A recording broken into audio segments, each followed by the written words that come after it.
guys. Halo, kami dari kelompok 1 mata kuliah Pendidikan Pancasila yang akan menjelaskan mengenai terjadinya korupsi di Indonesia. Simak baik-baik ya. Halo guys, kenalin saya Nabila Cahaya Ibadi dan rekan-rekan saya. Dan saya Fadila Rashida Ala. Dan saya Diska Rahmati. Saya Najma Hamidanda Putri. Halo, saya Arafitullah Suburhanzalah. Saya Nahan Nusar Sabila. Saya Naila Zulfa Khairunisa.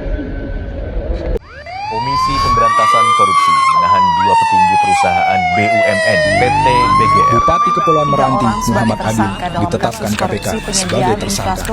Mega kembali menahan 2 tersangka kasus dugaan korupsi penyaluran bantuan sosial atau bansos beras untuk penerima manfaat dan program keluarga harapan di Kementerian Sosial. Korupsi sedang ramai diperbincangkan di sosial media.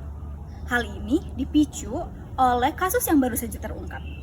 Tak heran, menurut Corruption Perception Index atau CPI tahun 2023, Indonesia menempati peringkat 65 terburuk dari 180 negara. Lalu, apa saja sih faktor dan dampak serta penanganan masalah korupsi di Indonesia? Oke, untuk tujuan penelitian kita terkait permasalahan korupsi, yang pertama itu untuk menjelaskan mengenai permasalahan korupsi yang terjadi di negara Indonesia ini, baik dari berbagai bidang yang mencakup faktor kesehatan, pendidikan, dan kesejahteraan masyarakat. Yang kedua itu untuk menjelaskan penyebab atau latar belakang dari terjadinya korupsi. Yang ketiga untuk menjelaskan dampak terjadinya korupsi dalam berbagai aspek di bidang kehidupan. Yang keempat untuk menjelaskan langkah-langkah yang dapat dilakukan guna untuk memberantas korupsi yang terjadi di negara kita ini, di negara Indonesia.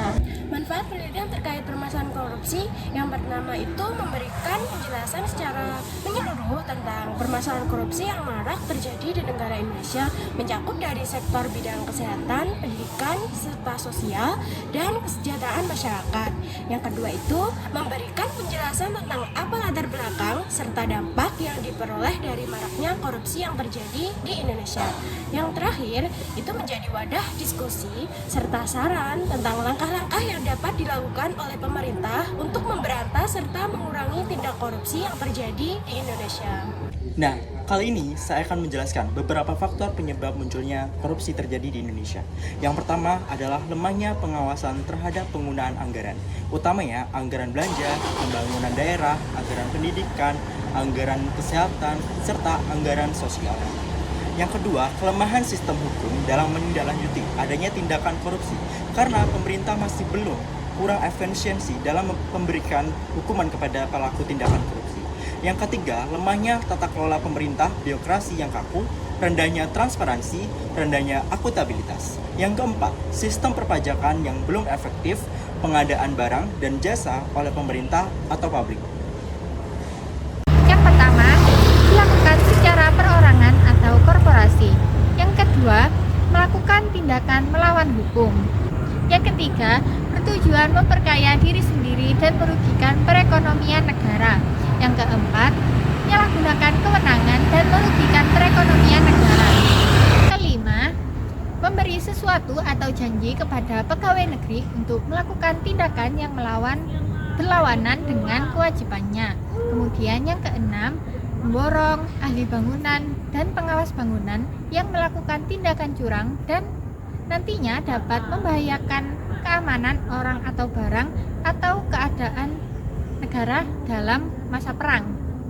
Yang ketujuh, penyelenggara negara menerima sesuatu terkait kewenangan atas jabatannya. Kemudian yang kedelapan, penyelenggara negara memaksa seseorang untuk memberikan sesuatu, membayar, menerima, atau sengaja berpartisipasi dalam pengadaan. Kemudian yang terakhir, gratifikasi atau pemberian suap kepada penyelenggara negara yang bertentangan dengan kewajiban pada jabatannya. Oke, kita akan membahas materi selanjutnya yaitu tentang bentuk-bentuk korupsi. Menurut Undang-Undang Nomor 31 Tahun 1999, Jangto Undang-Undang Nomor 20 Tahun 2001, keduanya ini saling berhubungan dan saling berkaitan yang membahas mengenai pemberantasan tindak pidana korupsi. Dan keduanya ini di dalamnya menyebutkan bahwa terdapat 30 bentuk tindak pidana korupsi dan kemudian disimpulkan dan dikategorikan menjadi 7 tindak pidana korupsi. Di antaranya berikut. Kategori yang pertama yaitu kerugian uang negara. Dan yang kedua bentuk korupsinya yaitu suap. Dan bentuk korupsi yang ketiga adalah penggelapan dalam jabatan. Dan bentuk korupsi yang keempat yaitu pemerasan. Dan bentuk yang kelima adalah perbuatan curang. Bentuk korupsi yang keenam yaitu benturan kepentingan dalam pengadaan. Dan bentuk korupsi yang terakhir adalah gratifikasi. Dari pembahasan sebelumnya terkait korupsi, kali ini kita akan mengulik apa saja sih dampak yang disebabkan dari korupsi ini. Tentunya korupsi memberikan kerugian yang sangat besar bagi negara, salah satunya bagi perekonomian negara. Banyaknya anggaran dana sosial yang diberikan pemerintah disalahgunakan oleh oknum-oknum tertentu untuk memenuhi kepentingan pribadinya. Lalu bagaimana dengan bidang sosial? Apakah korupsi ini berdampak pada bidang sosial? Tentunya iya. Meningkatnya tingkat kemiskinan di Indonesia, jangan sosial antara si kaya dan si miskin, menjadi faktor juga dampak yang disebabkan oleh korupsi. Hal inilah yang kemudian memunculkan banyaknya kerusuhan massal, tindak kriminalitas, dan rasa tidak percaya pada pemerintahan dari masyarakat. Yang apabila hal ini terus berlanjut, maka integritas bangsa akan terus menurun. Lalu, apa langkah yang bisa kita lakukan untuk mencegah terjadinya korupsi?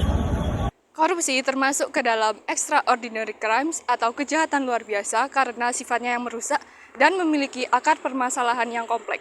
Sehingga korupsi ini tidak bisa diberantas hingga ke akar-akarnya atau hanya bisa diminimalisir saja. Contohnya saja kasus korupsi yang sedang marak sekarang yaitu korupsi dana desa dan yang sudah pernah terjadi yaitu korupsi bantuan sosial COVID-19 serta sikap pemerintah dalam menanggapi korupsi bantuan sosial di Banten dengan memvonis 4 tahun penjara dan pemulihan aset sebesar 308 juta. Dengan banyaknya kasus korupsi di Indonesia, terdapat 2 sikap ideal yang harus dilakukan oleh pemerintah. Yang pertama yaitu dengan pencegahan. Pencegahan ini dilakukan dengan penguatan regulasi, peningkatan transparansi dan akuntabilitas, pengawasan terhadap aparatur penegak hukum, dan yang terakhir dengan pengoptimalan sumber daya dan pendidikan anti korupsi. Yang kedua dengan cara penindakan. Penindakan ini dilakukan dengan penegakan hukum yang meliputi penyidikan, penuntutan, dan sidang di pengadilan yang harus dilakukan sesegera mungkin. Selanjutnya, pemerintah harus memberikan perlindungan kepada saksi dan pelapor dan melakukan pemulihan aset negara. Perlu diingat bahwa penindakan ini harus dilakukan tanpa pandang bulu dan tanpa mementingkan kepentingan penyelenggara negara dan aparatur penegak hukum. Terima kasih telah menyimak